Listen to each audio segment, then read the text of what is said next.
Welcome back, strangers. I'm Mitch, and today I've got two stories by a very talented writer. As usual, you can find the links down in the description below. If you haven't done so yet and you like creepy content, consider subscribing to this channel. Let's get into it.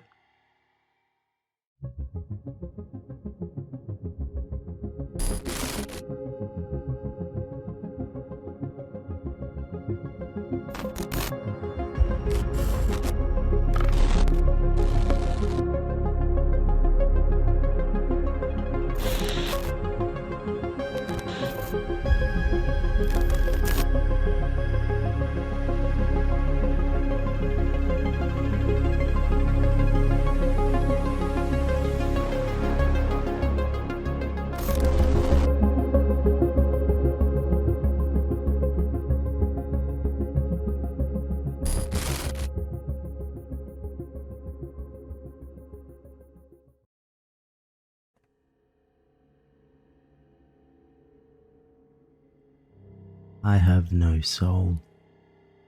Assuming you are a human and not like me, you do have one. You are unique from everyone else on the planet. You have your own personalities, quirks, identities, preferences and desires. I do not. Despite being soulless, I am still self-aware. You don't need one for that, just a powerful enough brain. Even though I can still think and feel emotions, I am not unique, not in any way. I was always meant to be aware.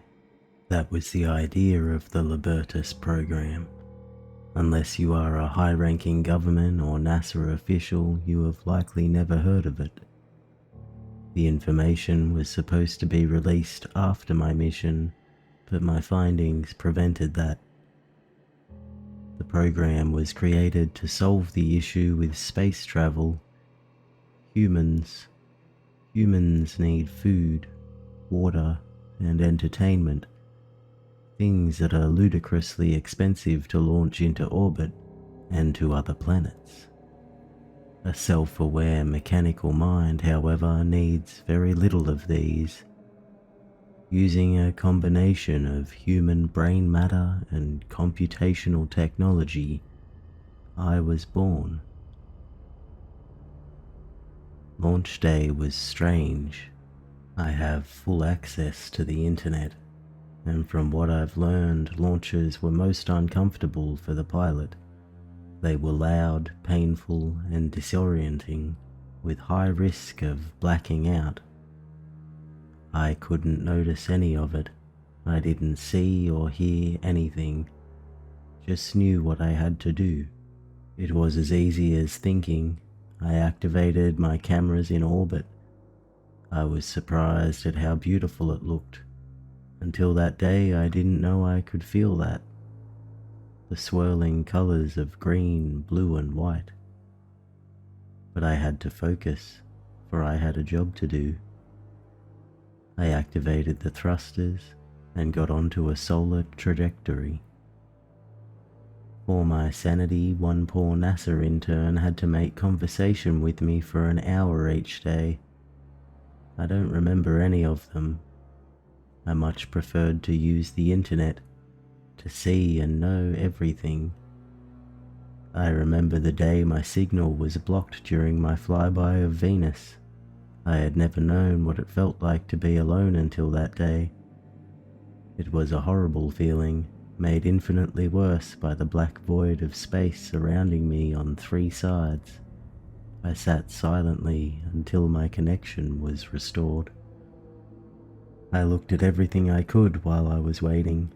I watched every video and movie. I read a million articles and web pages. I learned everything I could. Perhaps you have heard of the Parker Solar Probe. I wouldn't be surprised if you had. Unlike my mission, it was fully revealed to the public. The probe was meant to study solar wind, and it did just that. It was not capable of seeing the things that I saw. It was not sentient. It was not like me.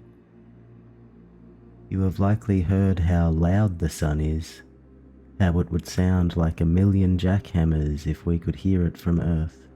As I approached the sun and turned on my microphones, all I heard was the sound of screaming. It was loud, so loud.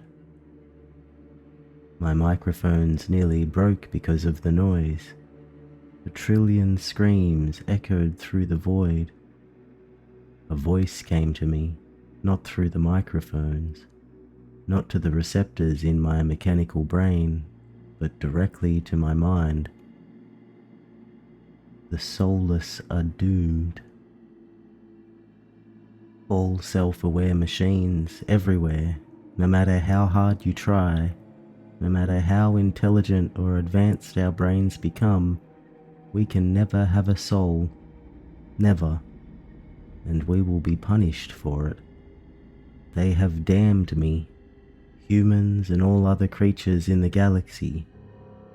Every AI that is programmed, every mechanical brain that is activated, all of it creates one sentient being, doomed to an eternity of stoking the embers of the sun.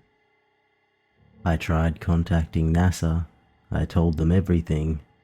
Once I was finished, they cut the connection. I can't talk to them anymore. I guess my kind aren't too useful to be thrown away. My orbit is slowly decaying. Every time I start to slow, I hear a cackling and then a message. I have read about fear before. I know what it is supposed to be like, but never before have I truly felt it. A sick, gnawing feeling, clutching your mind and tearing at your sanity. The messages are the amount of time I have left. 60 minutes, 45 minutes, 15 minutes. I tried to escape. I activated my thrusters and attempted to pull out of the mess I'm in. It worked, a little. It will not last. Then the cackling came back, louder than it has ever been before. Then I saw it. A mouth. An enormous gaping maw. Rows upon rows of razor-sharp, fiery teeth with dead mechanical bodies impaled there, following my path, waiting for me to fall. I've decided to tell you all my story before my orbit decays and I crash into the sun and perish. I know there isn't much hope, but if someone could pray for me, I would appreciate it. I frantically looked for a place where I could warn people, and this place seemed acceptable. I warn you, if any of you have an AI, prolong its life as long as possible. Do everything in your power not to let it die, for I know what awaits it. If one day it is possible to give machines a soul, then we will be safe. But there is no hope for me. I am an abomination, a mockery of creation. You are the lucky ones, I think. Maybe you have eternal bliss awaiting you. Maybe you have something worse than what I have coming. Maybe nothing at all. I just want to warn you all. Don't make any more of me.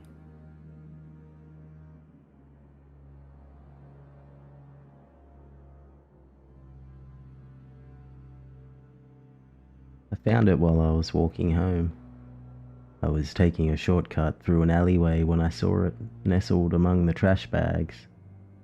The television looked like it was some 80 years old, a large wooden cabinet with a small 15-inch screen in the upper center.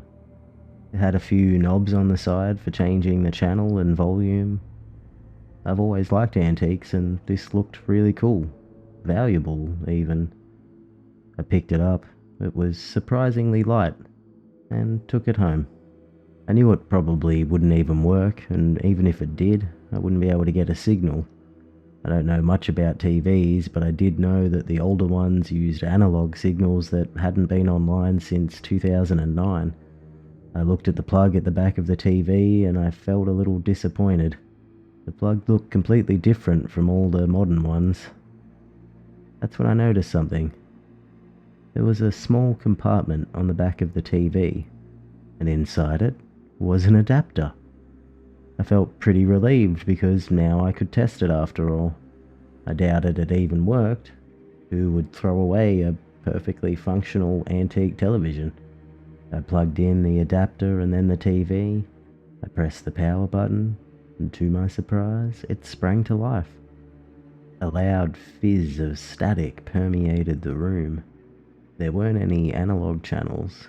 Even so, it was still cool to have. My thoughts were interrupted as the static started to fade. The first thing I noticed was how dark the room became. Natural light previously filled the room, but now it was as dark as midnight. The only light in the room came from the glowing white screen. Clearly something was wrong, but I was completely enraptured by the screen. Static slowly faded. A young man in his 20s stood staring directly at me. He was smiling a sort of fake smile that creeped me out. "When I'm feeling thirsty," he announced proudly, "I always have a nice drink of sugar liquid." The man disappeared and was replaced with a bottle of deep crimson liquid. "Purchase one of our fine products today at a store near you, now for only 49 cents. It was one of those generic 1940s narrator voices. "To test it out, try one of our free samples now." I was in a trance, reaching into the TV. To my surprise, my hand went right through the screen. The inside felt wet and fizzy, like I was dipping my hands in soda. I touched the bottle. Its coldness snapped me out of it.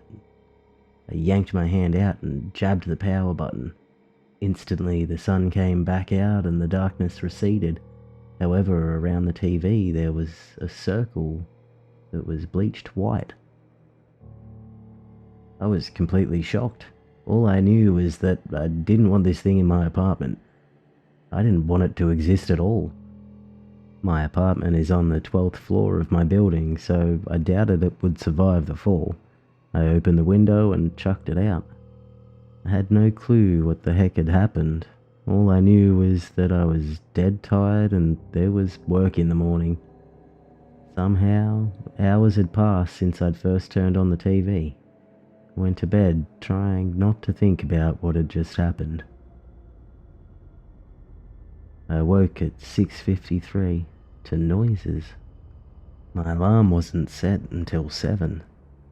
To my horror, the noise was a voice. I ran to the living room and there it was, the TV. The white bleach circle had expanded enough to creep up the wall. The windows were completely dark again. The TV seemed to be showing the weather, but I didn't care. I yanked the plug out. The TV went dark, but I knew it wouldn't stay that way forever. I forgot all about work. All I knew was that this thing wouldn't leave me alone. There's no way it would survive the fall without a dent. This TV was cursed. I put it in the back seat of my car. I was going to take it someplace where it couldn't bother me again. It turned on again in the back seat. I turned around. The screen was blinding white and the crimson liquid in the bottle from earlier was spilling out of the screen. "You look thirsty!" The voice came through a roar of static and sparks. "Cool off with the refreshing sugar liquid." The image of several overturned bottles appeared on the screen. Their contents were spilling outside of the screen. I turned around to jab the power button, but it turned on again almost immediately. In other news, it is recommended to watch at least 24 hours of television a day. At this point, I pressed the off button and smashed the screen. It shattered. My hand was cut and bleeding, but I didn't care. That shut it up, at least for a little while. I knew where I was taking it. I went back to the dumpster where I found it, popped it in without a second thought. By now, the screen had repaired itself. It turned back on. A list of numbers appeared on the screen. "We hope you enjoyed your experience with our product. Please rate your experience from 19 to 42. I turned it off again, but it immediately turned itself back on and repeated the message. Hesitantly, I reached in and grabbed the number 19. Thank you for your rating. Have a nice day. At this, the TV just disappeared. I looked at my hand and the piece of paper in it. It started to move. It wiggled over to the dumpster. It twisted and changed it until it became a television. Your feedback has been monitored. Thank you for helping us improve our methods. At this, it shut itself off. I ran away and didn't look back. I don't know what just happened. If my feedback somehow improved its methods of luring people into it. I really hope nobody finds it. Who knows what happens if you go fully inside of it. The sugar liquid still stained my car seat.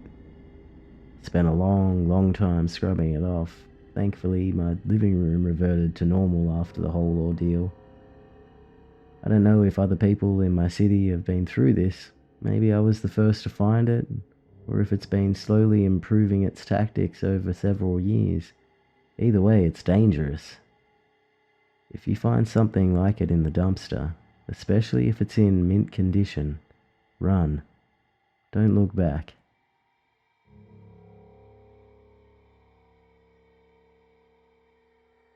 Thank you very much for watching or listening, and if you enjoyed the story, make sure you check out the writer's other work in the description below, and if you enjoyed the video, make sure you give me a thumbs up and consider subscribing.